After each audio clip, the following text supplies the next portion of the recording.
Irina was riding the suburban train and looking out the window, without seeing the landscapes flashing by. Only one thought spun in her head. I have to make it. Just to make it. Her mother-in-law, Anna Ivanovna, was lying in the hospital in the neighboring town. Cancer. Stage 4. The doctor said, days, maybe weeks. Maxim, her husband, had gone to his mother. She couldn't. Work. A deadline that couldn't be missed. But yesterday the project was closed and she immediately bought a ticket. The relationship with her mother-in-law was complicated. Anna Ivanovna had not approved of their marriage to Maxim from the very beginning. She considered Irina unworthy of her son. Too simple, too poor, from an unsuitable family. 5 years of marriage, 5 years of Cold War. The mother-in-law had never been openly rude, but her every word, every glance said, "You are a stranger here." And now, she was dying. Irina didn't know what she felt. Pity, relief, guilt for thinking about relief. The suburban train arrived. Irina stepped out onto the platform of the small provincial town. It was about a 20-minute walk to the hospital. At the exit of the station, someone shouted at her, "Beautiful! Shall I tell your fortune? Want to know your fate?" A gypsy woman, an elderly woman with a colorful skirt and gold earrings, a typical fortune teller. Usually Irina ignored such people, but today something stopped her. Maybe nerves, maybe fatigue, maybe a premonition. "How much?" she asked. "Whatever you give, that's what it will be." The gypsy woman smiled. Irina looked in her wallet. She had no small change. She pulled out a 5,000 bill, the last one she had left until payday. She wanted to ask for change, but changed her mind. Let it be, the money is needed for something. She handed the bill to the gypsy woman. The woman snatched the money, narrowed her eyes, looked at Irina with a long, searching gaze, then took her hand and ran her finger over her palm. "You are going to someone who is dying," she said softly. Irina flinched. How does she know? An older woman, gravely ill. "My mother-in-law," Irina nodded. "She doesn't love you." The gypsy woman continued to trace her finger on her palm. "She never loved you." "Yes." Irina felt a lump in her throat. "But today she will tell you the truth." The gypsy woman looked up. "One that will turn your life upside down. Listen carefully to every word and do not interrupt, no matter what you hear. Be silent until the end." "What truth?" Irina frowned. "You will find out." The gypsy woman let go of her hand. "Go, time is passing. She is waiting specifically for you." Irina wanted to ask something else, but the gypsy woman had already turned and disappeared into the crowd. Charlatan, Irina thought, but the shivers down her spine didn't go away. The hospital greeted her with the smell of medicine and despair. Irina went up to the 3rd floor, found the room and looked inside. Anna Ivanovna lay on the bed, small, weak, almost transparent. Maxim sat next to her, holding her hand. "Irina." He stood up and hugged her. "Finally. Mom is waiting for you." "For me?" Irina was surprised. "Yes, she keeps asking, 'Will Irina come?'" And Irina approached the bed. The mother-in-law opened her eyes, cloudy, sick, but still sharp. "Irina," she whispered. "It's good you came." "Anna Ivanovna." Irina didn't know what to say. "How are you feeling?" "I'm dying," the mother-in-law answered simply. "Soon? Maybe today? Maybe tomorrow? The doctors say my days are numbered." Maxim sighed and turned towards the window. "Maxim." Anna Ivanovna turned her head towards her son. "Please leave. I need to talk to Irina. In private." "Mom, but..." "Maxim, please." She spoke quietly, but firmly. "It's important."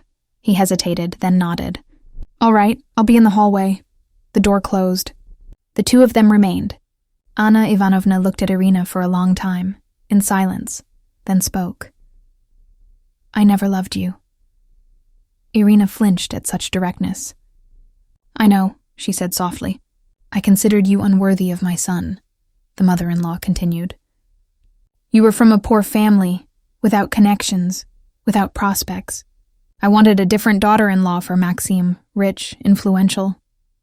Irina was silent. The gypsy woman's words echoed in her head. "Do not interrupt, no matter what you hear. Be silent until the end." "I did everything to make you divorce," Anna Ivanovna confessed. I criticized you. I turned Maxim against you. I told him you were a bad housewife, that you weren't good enough for him. I wanted him to leave you." Irina clenched her fists, but remained silent. "But you didn't leave." The mother-in-law smiled weakly. "You endured for 5 years. You endured my attacks. You continued to love my son, to take care of him, of our family." Tears welled up in her throat, but Irina didn't let them fall. "And then I got sick." Anna Ivanovna started to cough. Irina poured her water, helped her drink, and understood something. "Maxim came every weekend. He took care of me, took me to doctors, and you sent packages, called, asked about my health, even though I had done so many nasty things to you." "You are Maxim's mother," Irina said softly. "I am Maxim's mother," the mother-in-law repeated. "And I was a terrible mother-in-law. Irina, I want to tell you something. Something nobody knows, not even Maxim." She paused, taking a breath. 30 years ago, I was in your place. A young wife, unaccepted by her mother-in-law. My husband's mother hated me, considered me unworthy, did everything to make us divorce." Irina froze. "She poisoned my life for 10 years. I endured for 10 years, and then she died. And you know what I felt? Relief. Such great relief that I felt ashamed." Anna Ivanovna looked at the ceiling. "I swore to myself then, I will never be such a mother-in-law. I will never poison my son's wife's life. But when Maxim brought you, I saw myself in you. Young, poor, unsuitable in status. And my whole past was resurrected. I started doing the same thing my mother-in-law did to me. I repeated her mistakes." Tears flowed down her sunken cheeks. "Forgive me, Irina. Forgive me for these 5 years. You are a good girl. You love my son. You take care of him. You are worthy of him. More than that, he should thank God every day that you chose him." Irina couldn't hold back anymore. Tears burst from her eyes. "Anna Ivanovna—" "Quiet, let me finish." The mother-in-law raised a trembling hand. "I have little time left. I have to tell you something else." She pulled an envelope from under her pillow. "Take it, it's for you." Irina took the envelope. Inside were documents, a certificate of ownership for an apartment. In Irina's name. Irina couldn't say a word. "My apartment," said Anna Ivanovna, "with 3 rooms downtown.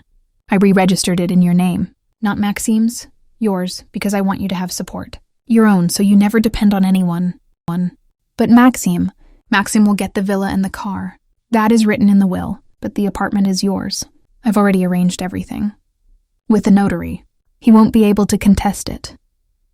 Irina looked at the documents, unable to believe her eyes. "Why you? What for?" "Because I want to redeem my guilt." The mother-in-law closed her eyes.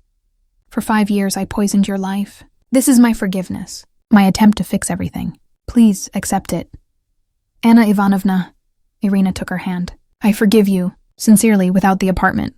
I simply forgive you." "I know." The mother-in-law weakly squeezed her fingers. "But the apartment is yours anyway. Live there with Maxim, raise children. Be happy and remember me sometimes, not as the witch I was, but as the one I wanted to become." They sat like that, holding hands. Anna Ivanovna was breathing heavily with a rattle. Irina called the nurse, who gave her an injection. The pain receded. Maxim returned, asked what they talked about. Irina said, "We said our goodbyes." She didn't tell him about the apartment. The time will come, they will find out. Anna Ivanovna died the next day, in her sleep, peacefully, holding Maxim's hand. At the funeral, Irina cried sincerely, not from relief, but from pity. From the understanding that her mother-in-law had carried this pain within her for so many years. This guilt for repeating her own mother-in-law's mistakes. A week later, she and Maxim opened the will. Maxim received the villa and the car. Irina, the apartment. "Mom left you the apartment." He was shocked. "Why?" "Because she asked for forgiveness," Irina said. "For everything." "For what?" "For being a bad mother-in-law." Irina hugged her husband. "She wanted me to have something of my own, so I would never depend on anyone." Maxim was silent for a long time, then whispered, "But I didn't know that Mom tormented you so much." "It doesn't matter now." Irina stroked his head. She asked for forgiveness. "I forgave her, and you should forgive her too." They moved into the mother-in-law's apartment, large, bright, in the city center. They lived there, raised children, and were happy. And Irina sometimes remembered that gypsy woman from the station. She will tell you a truth that will turn your life upside down. Listen to the end. And the truth did turn her life upside down, not as she expected, not through an exposure, not through a scandal, but through forgiveness, repentance, an attempt to atone for guilt. Anna Ivanovna did not die as the witch she had been for 5 years, but as a person who found the strength to admit her mistake, to ask for forgiveness, and to do something to redeem her guilt. And that 5,000 bill, thrown to the gypsy woman, turned out to be the best investment of Irina's life. Not because the prediction came true, but because it warned her, prepared her, helped her listen to the truth to the end, without interrupting, without judging, simply listening. Sometimes that's exactly what a dying person needs, to be heard to the end without being judged.